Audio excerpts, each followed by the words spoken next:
On this episode, we're only going to review at this point just two events that took place, one by ChocoPro 155 and also day one of New Japan Pro Wrestling's G1 Climax 3031, beginning with the A block, but also some news updates that I just come across for all of you guys to know about. So, let's get started with another episode of Deleted Wrestle Zone.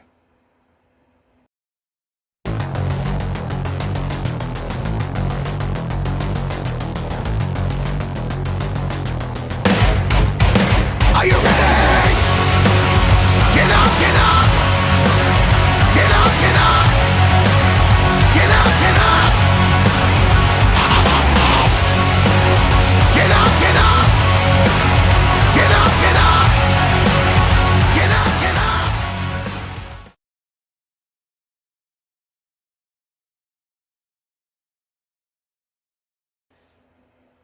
Welcome everybody to Deleted Wrestle Zone, all things that it's pro wrestling with AEW, NXT, New Japan Pro Wrestling, Impact Wrestling, the National Wrestling Alliance, various promotions, wrestlers, matches, and championships.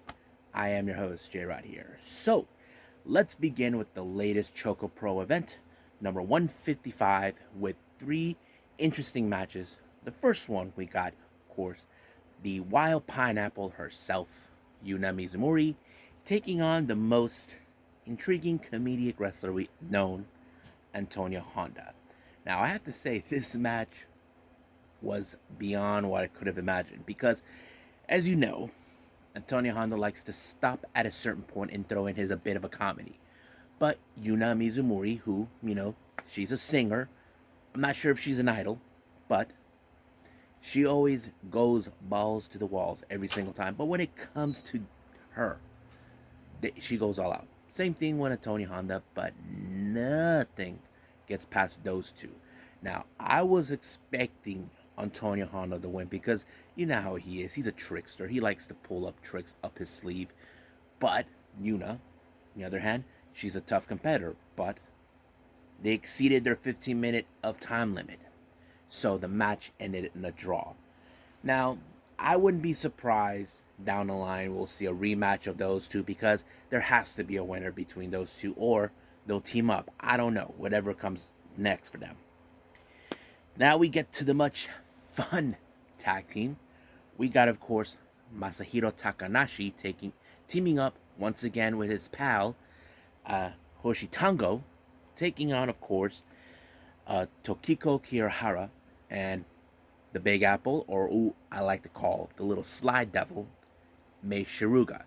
Now, it appears Mei Shiruga still holds a grudge against Hoshitango. The dude is huge. He's a sumo wrestler, How could she take him down? I mean, she could take him down from the knees. I mean, that's all she can do. But size-wise, there's no way. I mean, Hoshitango's well aware that he has to face a shorty. He knows that. But, don't let her size fool you because you saw what she's capable of. You guys, I mentioned before, she put hot sauce in beer. But she got pancaked by Hoshitango. Yes, folks, you heard me right. She got pancaked. Even her bro, Balinaki, was concerned. I'm like thinking, I would not even surprised either. Even though Hoshitango and Masa Takanashi won the match, I wouldn't be surprised that somehow Mei Shiruga will ask for a singles match against him. Trust me, if I know Mei Shiruga, she probably would treat this as an unfinished business match. She will not back down. She's a little fiery, and she's sneaky. And of course, as Balinaki would say, she's a psycho. But the Big Apple, she'll not back down, trust me. That's how I see in the whole picture when it comes to ChocoPro. Now, our main event, we got too much energy. Chiko Ishikawa taking on one half of the Best Bros and the Asian Dream Tag Team Champion, Balinaki. Now, you can guess in this match, she will go all balls to the walls as well. But when it comes to Balinaki, he doesn't back down. He doesn't joke around. He doesn't, you know, sit back and try to play a little trick on everybody. He is there to win. And that's what he normally does. Now, she would do whatever it takes. Now, she's almost similar as Mei Shiruga, but it's not enough. I mean, there's the old saying, there's only one Mei Shiruga. But when there's two, that's a whole different ballgame. And frankly, Balinaki put her out in a submission, forcing her to tap out. And I think this was a big loss for Chi. I just feel so sorry for her that she lost to Balinaki. Even though she takes her matches seriously, but however, I don't think her too much energy persona can actually match up to him. So, would I see another rematch between those two? Definitely. But even though I know that she and her egg tart tag team partner, Hanage, they will always challenge the Best Bros for the titles. Now, as you know, they always win, have of course, their annual Junkin tournament. Now, it was for me hard to predict who wins this match. Now, normally it could go to Balinaki or Mei Shiruga, and of course Yuna Mizumori, but this time it did not. It ended up with Tokiko Kirihara, who finally got the piece of chocolate and won. But this is just the beginning of one of 3 days of ChocoPro. So we will have more ChocoPro coming up on this one. We got 156 and 157. So right now, we'll just end it right here and move on with New Japan Pro Wrestling's G1 Climax 31.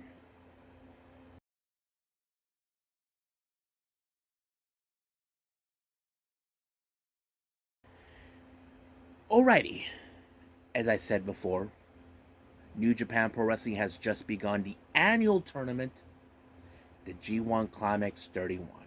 Now, for those who are new to this channel, if you want to know what the G1 Climax is, G1 stands for Grade 1. Basically, this is all for the heavyweight wrestlers who are in the heavyweight division.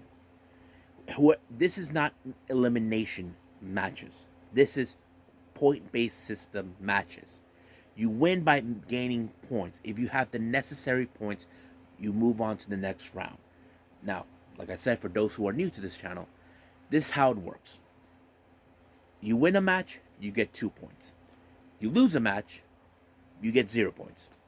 But if you're unable to make a pinfall or submission to win the match and you end in a time limit draw, each competitor gets 2 points. Now, there's a bit of confusions about who advances. Let's say in one match, a winner wins, but however, there's another one who somehow ended up at the top, passing him. This person is out of the tournament. There are situations like that ever. But I will cover more of the basis from what I'm hearing from the commentators once we get to that. So let's go with the opening match, which is, of course, introducing once again the young lion, Ryohei Oiwa, taking on the new member of Bullet Club and also member of the sub-faction House of Torture, Sho. In this particular match, it showed Sho with a new attitude, without a care in the world, and basically trying to murder, what's his name? Ryohei. Basically tried to torture him as much as possible, showing his new attitude that he now is displaying ever since he betrayed his tag team partner Yo. But however, it did ended with him winning the match. But however, if you saw or didn't, another fellow young lion did not take Sho's attitude toward his fellow young lion friend. I don't know if he would challenge Sho, but we'll see what happens down the line with the New Japan matchmakers in the future. Now, the next 5 matches are all in the A block round. Basically, we have 5 matches, all of them in the A block. So let's go with the first match. We got, of course, the Tokyo Pimp and member of the Bullet Club, Yujiro Takahashi, and he brought a special friend, and you guys know who she is if you guys don't know who she is. Taking on Kota Ibushi. Now, many fans would have assumed that Kota is possibly the fan favorite because we know he has won the G1 before, the year before that, and 2 years in a row. And first year, he wasn't even close. Second year, he was close. And next time he did. That's the kind of thing he plays out. But somehow this one played out where Yujiro Takahashi won the match. Now, you ask yourselves, why is they pass him over? There is a reason why.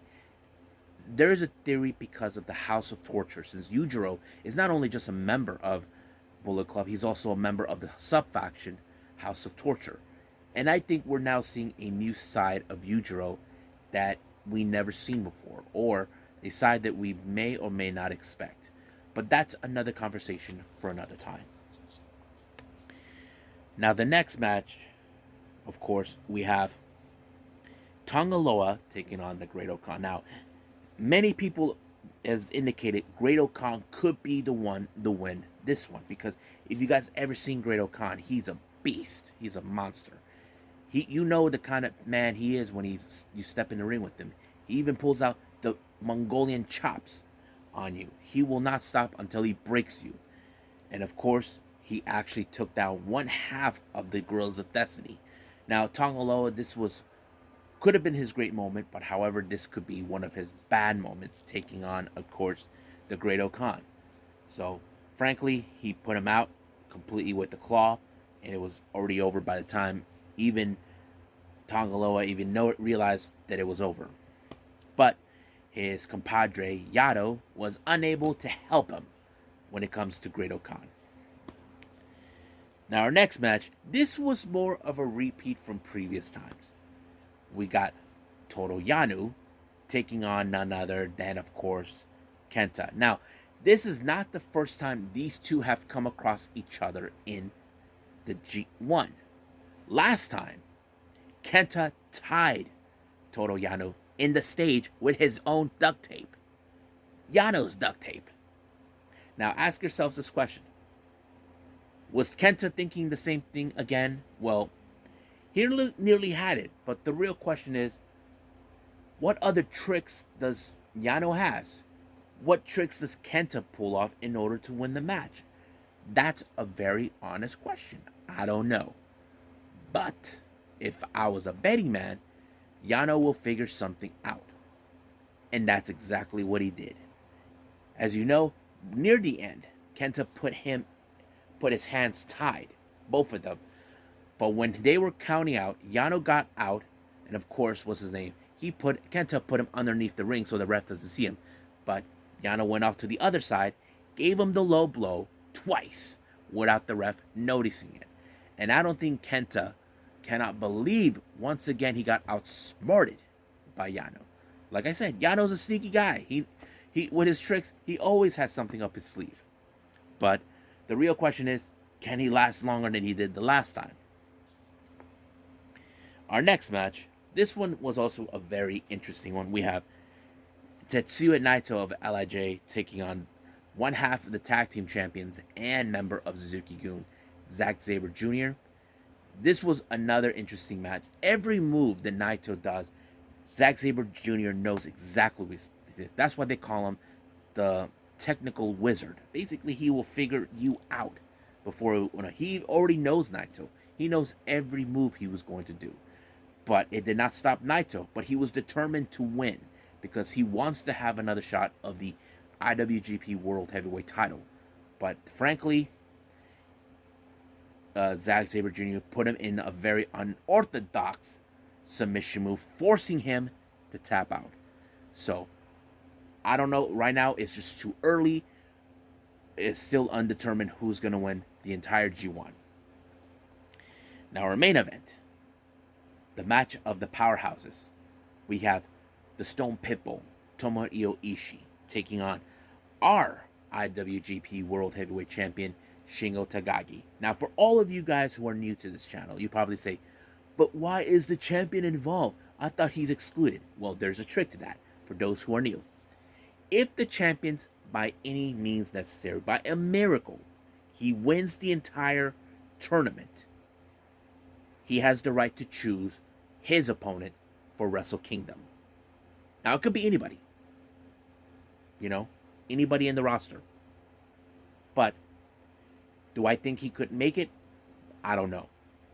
We're early in the tournament, but right now, this match between Ishii and Takagi, it's a battle of the powerhouses. You guys ever seen these two guys? They're powerhouse guys. They do everything. They lariat each other.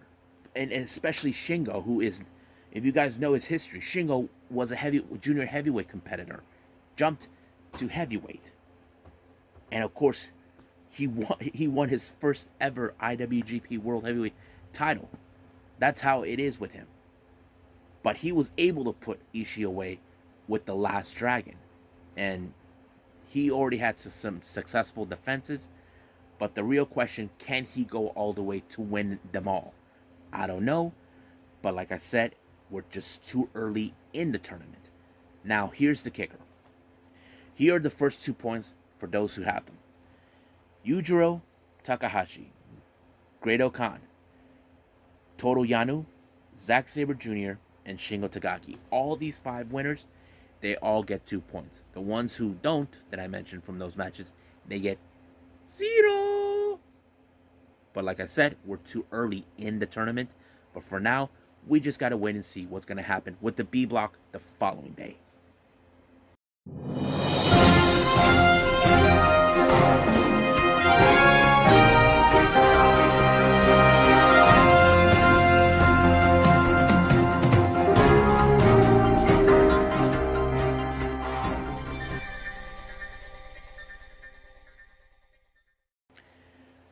Alright, so we got some news updates here. This one was of a bit of surprise to me. Travis Banks, if those who don't know who he is, he was a former NXT UK star who was released last year due to the controversial matter that took place at the Speaking Out movement. If you guys don't remember what I'm talking about, let me remind and give you guys a refresher or refresh your memory.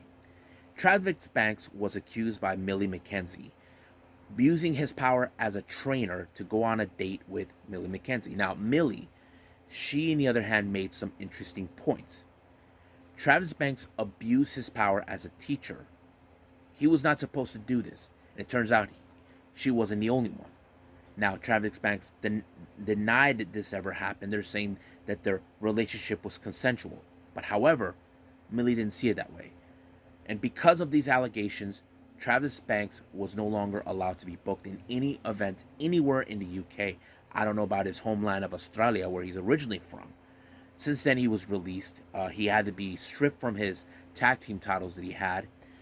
But no one's heard from him since. Until now, he recently appeared at a Lucha Libre event called Big Lucha that was at the gym of Bandito. And now, I know many people would say, this is a problem. Why did they book him? Because people would say, this guy was abused his power as an instructor dating a girl who was 17 years old. He was 18. He was 30 years old. And apparently, because of that, Bandito did issue an apology to many of the fans that he should have known better that this was going to happen. Because, as you guys know, many of the wrestlers who were part of being accused and during the Speaking Out movement were unable to get bookings from any promotions anywhere in the country or anywhere in the world. And Travis Banks is no exception. So we'll see what happens then, and I hope Bandito learns his lesson about what just transpired. Now, you may have heard of this girl in Japan named Yukari Hosokawa, who was formerly known as RinRin in Gatoh Move, just announced that she just joined GLEAT, which is one of the newer promotions. Earlier, in about a month ago, when RinRin made her decision to leave Gatoh Move due to that she is focusing on her studies. As you guys know this or not, in Japan, many high school girls joined a Yoshi promotion to wrestle, and they're either 14 years old. If you guys know this, Rio was 9 years old when she joined wrestling, and she was under the wing of Emi Sakura and RinRin too. but she made her she not only wrestled for Gatoh Move and ChocoPro, but also for Actress Girls and of course Pro Wrestling Heat Up. But because of that, she only made several appearances in certain matches. But because she was focusing on her studies, she had to leave Gatoh Move. But of course, she graduated from that as well.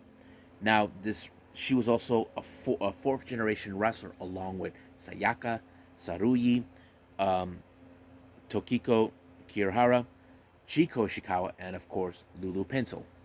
And now that she's no longer part, it's just been revealed that she is now part of the GLEAT roster, where they gave her time and a better environment for her to finish her studies. She's right now in her second year in high school.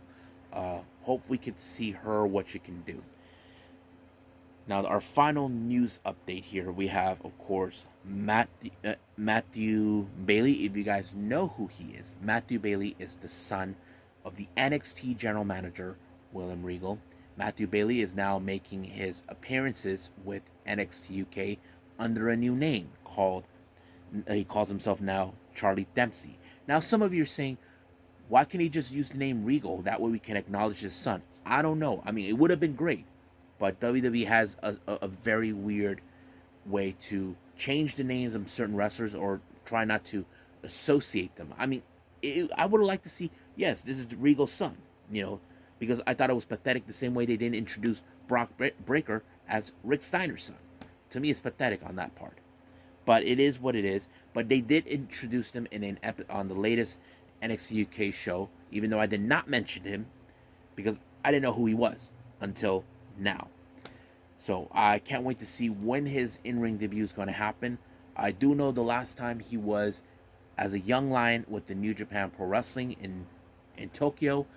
From then on, I did not know what he's doing since then. But I'm assuming since the whole pandemic took place, I'm thinking in the back of my mind that he left and might have moved back to the UK. That's my initial assumption. But whatever the case is, I will find that out whenever another opportunity arises to get the full story on that. But I think that's pretty much it with the news updates for all of you.